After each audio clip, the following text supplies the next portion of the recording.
प्रधानमंत्री नरेंद्र मोदी के नेतृत्व में केदार धाम को संवार कर सुंदर बना दिया गया है और हाल में हुए उत्तराखंड चुनाव से पहले पीएम मोदी केदार धाम भी गए थे। अब कल यानी शुक्रवार को मंदिर के कपाट खुलने वाले हैं। कोरोना काल में 2 साल कई तरह की पाबंदियों के हटने के बाद इस बार जहां भक्तों का जोश हाई है तो वहीं प्रशासन भी पूरी तरह मुस्तैद है। देखिए केदारनाथ धाम से मनोज्ञा लोईवाल की ये एक्सक्लूसिव रिपोर्ट। कपाट खुलने का इंतजार है, भक्त भी दर्शन के लिए बेकरार हैं। देवभूमि उत्तराखंड में 4 धाम की यात्रा शुरू हो चुकी है। अब तो बाबा केदारनाथ के दर्शन का भी काउंटडाउन शुरू हो चुका है।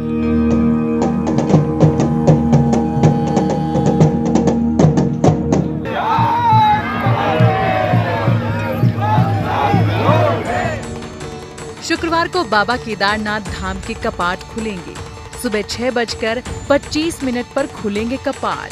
2013 की त्रासदी के बाद पीएम मोदी ने केदारनाथ धाम और रास्तों का कायाकल्प कर दिया। आसमान से ली गई ये एक्सक्लूसिव तस्वीरें केदारनाथ धाम के रास्ते की हैं। चूँकि इस बार बड़ी संख्या में श्रद्धालु केदारनाथ धाम पहुंचने वाले हैं, ऐसे में कपाट खुलने से पहले एबीपी न्यूज ने श्रद्धालुओं के लिए सुविधाओं का जायजा लिया। 4 धाम की यात्रा जो पहले कई दिनों तक होती थी अब कुछ घंटों में तब्दील हो गई है। अब अगर देहरादून से चढ़ेंगे तो केदारनाथ अब 40 मिनट में पहुंच जाएंगे। गुप्त काशी से चढ़ेंगे तो 10 मिनट में केदारनाथ पहुंच जाएंगे और सीधा मंदिर के पास पहुंचेंगे। बर्फ से ढकी ये पहाड़ियां मई के मौसम में हैं, जहां पूरे देश में 40-45 डिग्री सेल्सियस का तापमान है, तो वहीं केदारनाथ में 0 से लेकर 10 डिग्री सेल्सियस तक का तापमान है। और ये बर्फीली चोटियां हिमालय की गोद में बसे केदारनाथ की आपको ये तस्वीरें हम दिखा रहे हैं। Exclusive aerial view ABP news पर। इस साल गुप्त काशी से केदारनाथ धाम के बीच 9 कंपनियां हेलीकॉप्टर सेवा मुहैया करवा रही हैं। बीते कुछ सालों में पैदल पहुंचने वाले श्रद्धालुओं के लिए भी बेहतरीन सुविधा कर दी गई है। रास्ते अब पहले से ज्यादा बेहतर हैं। कई जगह पर हाईवे बन गए हैं और कई जगह तो ऑल वेदर हाईवे बना दिए नितिन गडकरी ने अपने मंत्रालय के जरिए।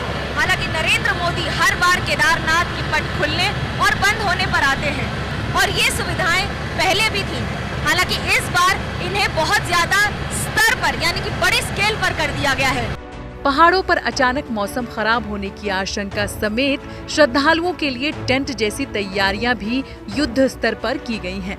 रुद्रप्रयाग जिले के डीएम मयूर दीक्षित ने सारी तैयारियों के साथ साथ श्रद्धालुओं को किस बात की सलाह दी है वो भी सुन लीजिए। मंदिर की सजावट की प्रक्रिया जो हमारी बद्री केदार टेम्पल कमेटी है उनके द्वारा की जा रही है। विशेष पूजा की व्यवस्था की जा रही है। Lining system, Q management system भी तैयारी चल रही है। सबसे पहले तो यहाँ का वेदर बहुत ठंडा होता है, तो जो भी यात्री यहाँ पर आ रहे हैं उनको मैं ये कहना चाहूँगा कि आप सफिशिएंट गर्म कपड़े अपने साथ लेकर आएँ और कम समय में अपना कार्य करने का प्रयास करें, क्योंकि भीड़ बहुत ज़्यादा होती है। हमारे लिए क्राउड मैनेजमेंट बहुत बड़ा इशू है। कड़ाके की ठंड के बावजूद बड़ी संख्या में श्रद्धालु केदारनाथ के दर्शन करने पहुँचते हैं। केदारनाथ धाम 12 ज्योतिर्लिंगों में से एक है। सबसे ऊंचाई पर स्थित ज्योतिर्लिंग है केदारनाथ। आदि गुरु शंकराचार्य ने केदारनाथ मंदिर बनवाया था। मान्यता है कि यहीं शिवजी ने पांडवों को बैल रूप में दर्शन दिए थे। बीते 2 साल से कोरोना की वजह से 4 धाम की यात्रा संभव नहीं हो सकी। ऐसे में श्रद्धालुओं को बेसब्री से बाबा के दर्शन का इंतजार है।